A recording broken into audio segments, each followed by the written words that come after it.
আসসালামু আলাইকুম everyone, welcome back to my channel. আশা করছি আপনারা সবাই অনেক বেশি ভালো আছেন। আমি আলহামদুলিল্লাহ ভালো আছি। আজকে আমি আমার ব্লগটি শুরু করছি সকাল থেকে। তো সকালবেলা এখানে আমি ফ্রাইড রাইস করেছিলাম। এটা নর্মাল ভাত দিয়ে হলুদ কালারের ক্যাপসিকাম এবং ডিম দিয়ে তৈরি করেছিলাম। খেতে খুবই মজা হয়েছিল। আর এখানে বাড়িতে যাব, সেজন্য জারিফের বাবা আমার বাসের টিকিট করে এনেছে। আর এদিকে বাড়িতে যাওয়ার জন্য হালকা পাতলা কিছু কেনাকাটাও করেছিলাম, সেগুলো আপনাদের সাথে একটু শেয়ার করি। তো এখানে আমি আমার জন্য রাতে পরার জন্য দুইটা লং টি শার্ট নিয়েছি। সবসময় এগুলো আমি পরি আর কি। আর এখানে নিউবর্ন বেবির জন্য দুইটা ড্রেস নিয়েছি, এবং কেন নিয়েছি সেটা আমি আপনাদেরকে নেক্সট ভিডিওতে বলবো। সাথে একটা ওয়েট ওয়াইপসও নিয়েছি।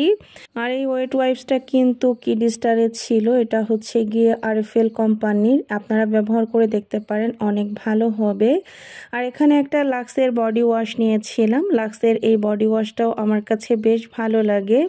আর এখানে আমি একটু বেশি করে মশলা বেটে নিয়েছিলাম। এখান থেকে আমি জারিফের বাবার জন্য একটু তরকারি রান্না করে রেখে যাব, আর বাকি মশলাটা বাসায় রেখে যাব যাতে জারিফের বাবা মাংস টাংস রান্না করে খেতে পারে। তো এখানে আমি মাংস রেডি করে নিয়েছি। এই মাংসগুলো জারিফের বাবার জন্য আমি রান্না করে রাখবো। আর এখানে আমি আমার দুইটা বেডশিট চেঞ্জ করে রেখে যাচ্ছি, যেহেতু আমি বেশ কিছু দিনের জন্যই বাড়িতে যাচ্ছি। আর আসলে জারিফের বাবা এই কাজগুলো খুব একটা ভালো পারেও না, তাই আমি সবসময় এভাবে বাড়িতে যাওয়ার আগে নতুন বিছানার চাদর পেতে রেখে যাই। নতুন বলতে আসলে ক্লিন যেটা থাকে আর কি, সেটা। তো আমি মোটামুটি ঘর বাড়ির সব কিছুই খুব সুন্দরভাবে গুছিয়ে নিয়েছি, কারণ যাওয়ার আগেও কিন্তু অনেক কিছু গোছগাছ করার থাকে। আর এদিকে ঘরের সব কিছু গোছগাছ করার সাথে আমি আমার ব্যাগ দুইটাও গুছিয়ে নিয়েছি। এখানে আমার একটা এবং জারিফের একটা ব্যাগ আর কি। আর এদিকে আমার মানি প্ল্যান্টের যে গাছগুলো রয়েছে সেই গাছগুলোর প্রত্যেকটার পানি চেঞ্জ করে দিয়েছি। এটা কিন্তু এক সপ্তাহ পর পরই করতে হয়। আমি অনেক সময় এক সপ্তাহের আগেও করে থাকি। তো জারিফের বাবাকে বলেছি যে এক সপ্তাহ পর পর চেঞ্জ করলেই হবে। আর আমার আসলে বাড়িতে যাওয়ার আগে মেন টেনশনই থাকে এই গাছগুলো নিয়ে। যদিও এখন বৃষ্টির কারণে বেলকনির গাছগুলো নিয়ে খুব একটা চিন্তা নেই। আর এদিকে জারিফের বাবার জন্য এখানে আমি প্রায় 2টার মতো ব্রয়লার মুরগি আলু দিয়ে রান্না করে নিয়েছি। আর সাথে রান্না করেছিলাম রুই মাছ, একটু বেশি করেই রান্না করেছিলাম যাতে বেশ কয়েকদিন খেতে পারে। আর এখানে যে দুইটা বেডশিট দেখছেন, এগুলো তুলে আমি একদম ক্লিন করে রেখে যাচ্ছি যাতে বাড়ি থেকে এসে আমার আর কষ্ট না হয়।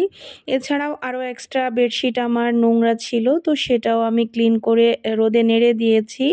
যদিও বাহিরে আসলে তেমন কোনো রোদই ছিল না, ওয়েদার খুবই খারাপ ছিল। তো জারিফের বাবাকে বলেছিলাম যে পরে উঠিয়ে ভাঁজ করে রাখতে। আর এদিকে সন্ধ্যার পরে চলে এসেছিলাম একটু বেস্ট বাইয়ে। তো দেখতেই পাচ্ছেন জারিফের বাবাও কিন্তু অফিস থেকে চলে এসেছে। আর বেস্ট বাই আসার আগে আমি আর জারিফ একটু আড়ংয়েও গিয়েছিলাম। তো বেস্ট বাইয়ের কাজ শেষ করে এখন বাসায়ও চলে এসেছি। আর এখানে একটু বাদামও নিয়েছিলাম খাওয়ার জন্য। পরে আর আসলে সময়ই হয়নি যে আমি এই বাদাম খাবো। পরে বাড়িতে চলে আসি পরের দিন সকালে আর কি। আর এখানে একটা অ্যান্টাসিড প্লাস লিকুইড নিয়েছিলাম। আর এখানে বাড়িতে নিয়ে যাওয়ার জন্য কয়েকটা গাজর আর 2টা শরবতি লেবু নিয়েছিলাম। মা এই লেবুটা অনেক পছন্দ করে, ওই জন্যই। এখানে কিছু ছোলার ডাল নিয়েছিলাম, কারণ আমাদের বাড়িতে যে ছোলার ডালগুলো পাওয়া যায় ওগুলো জানি না কেন জানি খুব একটা ফুটতে চায় না। আর এদিকে বেশ কিছু হাবিজাবি বিস্কিট, তারপরে চকলেট, এই টাইপের কিছু জিনিস নিয়েছিলাম। এই বিস্কিটগুলো আসলে বাচ্চাদের জন্যই নেওয়া হয়েছিল। এখানে 1 প্যাকেট ম্যাকারনি নিয়েছিলাম। আর জারি বাসে খাওয়ার জন্য চিপস নিয়েছিল। এখানে একটা ঝাল চানাচুর নিয়েছিলাম। ছোট্ট একটা কৌটা নিয়েছিলাম, এটা আসলে আমি বাড়িতে আচার নিয়ে যাব ওই জন্য। এখানে 1 প্যাকেট এলাচি নিয়েছিলাম। বাড়িতে আসলে এত সুন্দর এলাচি পাওয়াও যায় না, তাই আমি অনেক সময় ঢাকা থেকে এলাচি নিয়ে যাই। আর এখানে আমি 2 প্যাকেট নুডলস নিয়েছিলাম। নুডলসটা আমি আসলে নিতেই চাচ্ছিলাম না, জারিফের বাবা জোর করেই কিনে দিয়েছে। ওর জন্য আসলে এই হাবিজাবি জিনিসগুলো নিয়ে যাওয়া, আমি এগুলো একদমই নিতে চাচ্ছিলাম না এবার।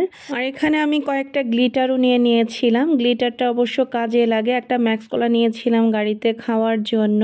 আর এখানে আমি বেশ কয়েকটা কিন্ডার জয় নিয়েছিলাম। মেইনলি আমার মামুনির জন্য আর কি। এছাড়াও আমার কাকাতো বোন আছে দুটা, ওদের জন্যও নেওয়া হয়েছিল। তো টুকটাক করতে করতে বেশ কিছু জিনিসই নেওয়া হয়ে গিয়েছিল। এখানে নিয়েছিলাম মেহরানের একটা লং রাইস। এই রাইসটা আমাদের কাছে বেশ ভালো লাগে, ওই জন্য এটাই নিয়েছিলাম। আর এখানে 2টা রামেন নিয়েছিলাম এবং এগুলো কিন্তু প্রাণে নতুন এসেছে।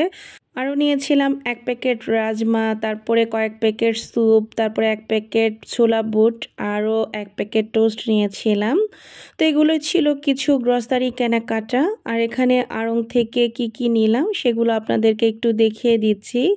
তো সবার প্রথমে আড়ংয়ে গিয়েই আমি এখানে 2টা ক্যান্ডেল নিয়েছি। এই রিয়েল ক্যান্ডেলগুলো আমার আসলে ভীষণ পছন্দের। এর আগেও আমার বেশ কিছু ক্যান্ডেল ছিল, তবে সেগুলো আসলে কিভাবে জানি নষ্ট হয়ে গিয়েছে। এখন ভাবছি যে এভাবে কিছু ক্যান্ডেল আমি কিনে রাখবো। আর আড়ংয়ের এই ক্যান্ডেলগুলো কিন্তু খুবই ভালো লাগে। আর এখানে আড়ং থেকে ভাইয়ার জন্য একটা গেঞ্জি নিয়েছি। এর কালারটা আমার কাছে খুবই ভালো লাগলো। আর মজার বিষয় হচ্ছে গিয়ে জারিফ কিন্তু আজকে সব কিছুর কালার পছন্দ করেছে।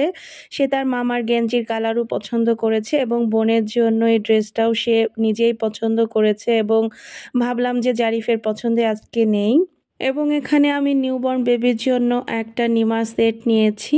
নিউবর্ন বেবির জন্য আমি এই ড্রেসগুলো কেন নিয়েছি সেটা অবশ্যই আমি আপনাদেরকে নেক্সট ভিডিওতে বলবো, আজকে আর বলছি না। এবং আজকের ভিডিওটা আপনাদের কাছে কেমন লেগেছে অবশ্যই কিন্তু কমেন্ট করে জানাতে ভুলবেন না।